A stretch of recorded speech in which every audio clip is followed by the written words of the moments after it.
आइए देखते हैं पार्ट ऑफ स्पीच के बारे में। जैसा कि आप सभी को मालूम है कि इसके पहले वाली वीडियो हमने देखा टाइप ऑफ सेंटेंस के बारे में। दूसरा हम देखते हैं पार्ट ऑफ स्पीच के बारे में, जो कि ग्रामर का एक बहुत ही इम्पोर्टेंट टॉपिक है और ये आने वाले हाई स्कूल और इंटरमीडिएट की परीक्षाओं में हमेशा पूछे जाते हैं। तो पार्ट ऑफ स्पीच में बताया गया है कि सबसे पहले तो हम देखते हैं सेंटेंस के बारे में। तो जैसा कि हम आगे पढ़ चुके हैं कि सेंटेंस जो होता है वो ग्रुप ऑफ मीनिंगफुल वर्ड्स का होता है।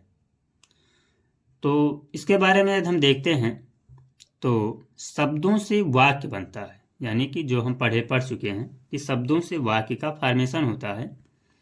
और आगे बताया गया कि शब्दों को उनके प्रयोग के अनुसार 8 भागों में बांटा गया है, यानी कि शब्दों को उनके प्रयोग के अनुसार इन्हें कितने भागों में बांटा गया है, तो इन्हें 8 भागों में बांटा गया है, जिसमें नाउन मीन्स होता है संज्ञा। दूसरा आपका है प्रोनाउन, जिसमें होता है सर्वनाम। तीसरा आपका है वर्ब, मीन्स होता है क्रिया। चौथा है एडवर्ब, जिसे हम कहते हैं क्रिया विशेषण, एडजेक्टिव। उसके बाद हमारा है प्रीपोजिशन, कंजक्शन और इंटरजेक्शन। तो आइए एक एक करके हम देखते चलते हैं। सबसे पहले हम देखते हैं नाउन के बारे में। तो जैसा कि आप सभी लोगों को मालूम है कि नाउन का एक सिंपल डेफिनेशन है और इसमें बताया गया है कि किसी वस्तु, स्थान, व्यक्ति, गुण, कार्य या अवस्था को प्रकट करने वाले शब्दों को क्या कहते हैं? संज्ञा कहते हैं। अर्थात किसी वस्तु, स्थान, व्यक्ति, गुण, कार्य या अवस्था को प्रकट करने वाले शब्दों को हम संज्ञा कहते हैं।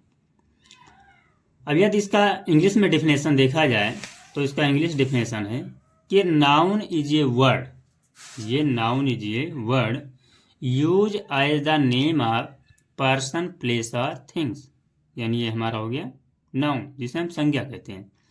और यदि इसका एग्जाम्पल देखें, एग्जाम्पल के तौर पर देखा जाए तो इसमें जैसे pen, dash, India, Radha, wisdom, honesty, sleep, it's क्या हो गए, ये हमारे नाउन के डेफिनेशन है, जो कि नॉर्मली सभी को मालूम रहता है। दूसरा हम देखते हैं प्रोनाउन के बारे में। प्रोनाउन का मतलब होता है सर्वनाम, यानी कि प्रोनाउन को हम क्या कहते हैं? सर्वनाम कहते हैं। और सर्वनाम का दूसरा नेम होता है सब्स्टिट्यूटिंग वर्ड।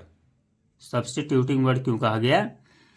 क्योंकि प्रोनाउन एक ऐसे वर्ड होते हैं जो कि नाउन को सब्स्टिट्यूट करके, यानी कि नाउन को रिप्लेस करके नाउन के स्थान पर लगते हैं, इसलिए इन्हें एक दूसरे नाम से जाना जाता है और वो नाम है सब्स्टिट्यूटिंग वर्ड। इसमें बताया गया है सब्स्टिट्यूटिंग वर्ड में, यानी कि प्रोनाउन में बताया गया है कि ये pronoun is a word which is used in the place of noun. जैसा कि आप सभी लोग जानते हैं कि ऐसा शब्द जो संज्ञा के बदले या संज्ञा के स्थान पर प्रयुक्त होते हैं वह सर्वनाम कहलाते हैं। और मोस्टली सर्वनाम 3 प्रकार के होते हैं। ही, सी, इट, यानी हिंदी में देखा जाए तो ही एक स्त्री के लिए, एक पुरुष के लिए, और ये हमारा हो जाएगा इट। इसके आगे देखते हैं, आगे देखते हैं वर्ब के बारे में। जैसे कि अभी हमने पढ़ा नाउन और प्रोनाउन के बारे में, तो नाउन और प्रोनाउन के बाद तीसरा हमारा आता है वर्ब। और वर्ब में बताया गया कि जब किसी स्थान, वस्तु या व्यक्ति, अर्थात कि जब किसी स्थान, व्यक्ति या वस्तु के संबंध में किसी काम के करने या होने की सूचना प्रकट करे, या किसी काम के करने की या होने की संभावना प्रकट हो, तो उसे हम क्या कहते हैं? वर्ब कहते हैं।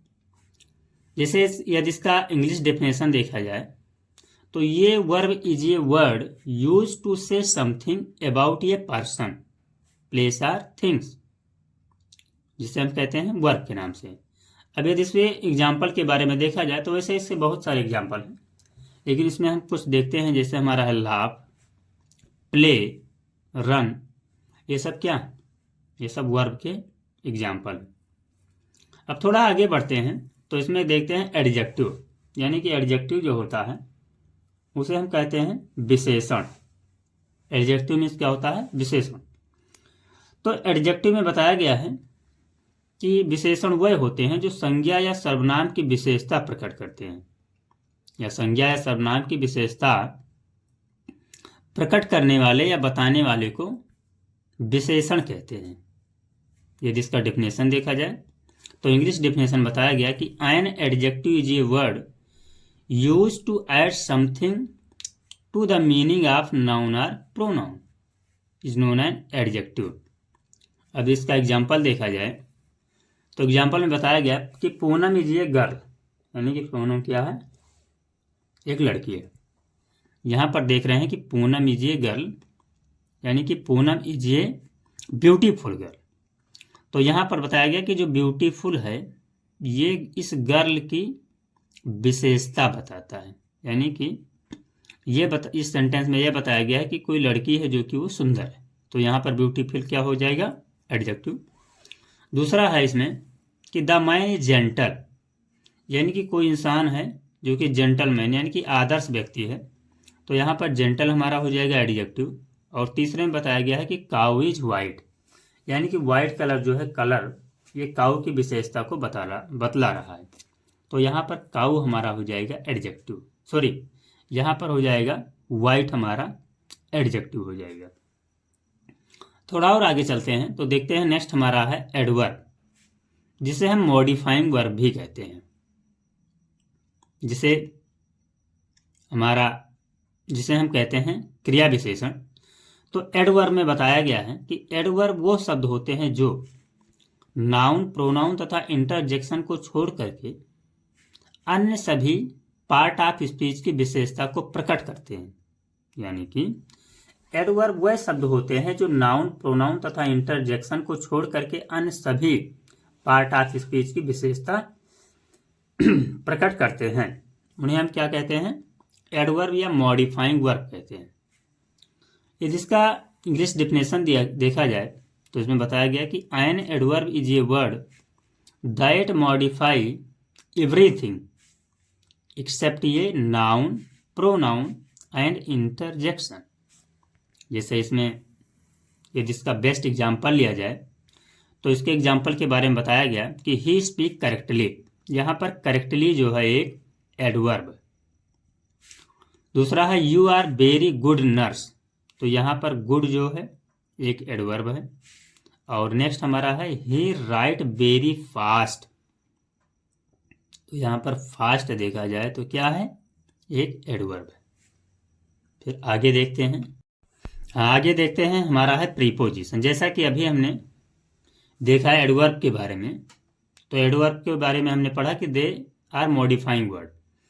वैसे प्रीपोजिशन के बारे में देखते हैं तो प्रीपोजिशन मीन्स होता है संबंध सूचक वाक्य, यानी कि प्रीपोजिशन वह शब्द है जो किसी संज्ञा या सर्वनाम से पूर्व प्रयुक्त होकर उसका संबंध वाक्य की किसी अन्य, यानी कि उसका संबंध वाक्य के किसी अन्य संज्ञा या सर्वनाम से प्रकट करे, उसी को हम कहते हैं प्रीपोजिशन या संबंध सूचक वाक्य। और इसे हम गवर्निंग वर्ड भी कहते हैं, यानी कि प्रीपोजिशन को हम गवर्निंग वर्ड भी कहते हैं। अब एक प्रीपोजिशन की डिफिनेशन के बारे में देखा जाए तो इसमें बताया गया कि ये preposition is a word used before a noun और pronoun to show how the person or things denoted by its stand in relation to something else is known as preposition। यानी कि प्रीपोजिशन में हमने देखा कि preposition is a word use before noun और pronoun to show how the person or things denoted by its stand in relation to something else is known as preposition। अब एक preposition के एग्जाम्पल के बारे में देखें तो इसका बेस्ट एग्जाम्पल है, जैसे गो टू द गार्डन, अब यहाँ पर देखा जाए तो गो और गार्डन यानी कि नाउन या प्रोनाउन दोनों को यदि कोई जोड़ रहा है तो वो कौन सा वर्ड है? टू। अर्थात यहाँ पर टू क्या हो जाएगा? प्रीपोजिशन।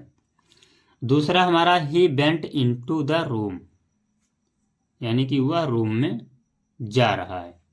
तो यहाँ पर हम देखेंगे कि इनटू द जो है वो क्या हो जाएगा? इसका प्रीपोजिशन हो जाएगा। अब थोड़ा आगे चलते हैं तो देखते हैं इसके बाद में हमारा आता है कंजक्शन।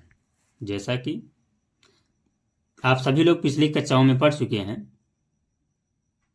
कि वह शब्द जो दो शब्दों यानी कि वह शब्द जो दो शब्दों, दो वाक्यों, दो उपवाक्यों को जोड़े, इसे कनेक्टिव कहते हैं। यानी कि कंजंक्शन, कंजंक्शन को हम कनेक्टिव वर्ड कहते हैं। यानी कि इसमें हमने देखा कि वह शब्द जो दो वाक्यों को या दो शब्दों को, दो उपवाक्यों को जोड़े, इसे हम क्या कहते हैं? कनेक्टिव कहते हैं। यानी कि कंजंक्शन में देखा कि वह शब्द जो दो शब्दों, दो वाक्यों और दो उपवाक्यों को जोड़े, उसे हम कहते हैं कनेक्टिव। यदि इसका डिफिनेशन के बारे में देखा जाए तो डिफिनेशन में बताया गया है कि conjunction is a word used to join two word. Conjunction is a word used to join two word, clause और सेंटेंस। यदि इसके एग्जाम्पल के बारे में देखा जाए तो इसका बेस्ट एग्जाम्पल है कि two and two make four. Two and two make four. Sohan is weak but true, यानी कि यहाँ पर टू एंड वर्ड क्या हो गया? यहाँ पर कंजंक्शन हो गया। यहाँ पर बट क्या हो गया? कंजंक्शन हो गया। डू और डाई, यहाँ पर आर हमारा हो गया कंजंक्शन। इसके बाद में नेक्स्ट हमारा है, नेक्स्ट एंड लास्ट, इंटरजेक्शन। और यदि इंटरजेक्शन के बारे में देखते हैं तो जैसा कि हम पिछली कक्षा जो इसके पहले की वीडियो थी उसमें हमने पढ़ा था, टाइप ऑफ वर्ब में एक टॉपिक था एक्सक्लामेटरी सेंटेंस। तो वही एक्सक्लामेटरी का एक मॉडिफाइंग रूप है इंटरजेक्शन। और ये जिसमें पढ़ते हैं तो हम देखते हैं कि वह शब्द जो हृदय में अचानक, यानी कि वह शब्द जो हृदय में अचानक उठने वाले भावों को प्रकट करें, उन्हें हम इंटरजेक्शन या एक्सक्लामेटरी या विस्मयाद बोधक वाक्य कहते हैं। अभी इसका इंग्लिश डेफिनेशन देखें तो उसमें बताया गया है कि इंटरजेक्शन इज ए वर्ड, यानी कि interjection is a word which express something sudden feeling is known as interjection. जैसे ओ, आ, ब्रेवो, इट्स। और यदि इसके बेस्ट एग्जाम्पल के बारे में बात करें तो इसके बेस्ट एग्जाम्पल में बताया गया है कि जैसे हम ले सकते हैं कि व्हाट एन आइडिया, यानी हम लिख सकते हैं कि व्हाट एन आइडिया, यानी कि इसका अर्थ ये हुआ कि कितना सुंदर विचार है। दूसरा लिख सकते हैं कि how very cooled the night, यानी कि how very cooled the night, cooled the night. ये इसके कुछ बेस्ट एग्जाम्पल हैं। इसके बाद नेक्स्ट टॉपिक हमारा रहेगा क्लॉज और वर्ब के फर्स्ट, सेकेंड और थर्ड फॉर्म के बारे में देखेंगे, जो कि नेक्स्ट वीडियो में होगा।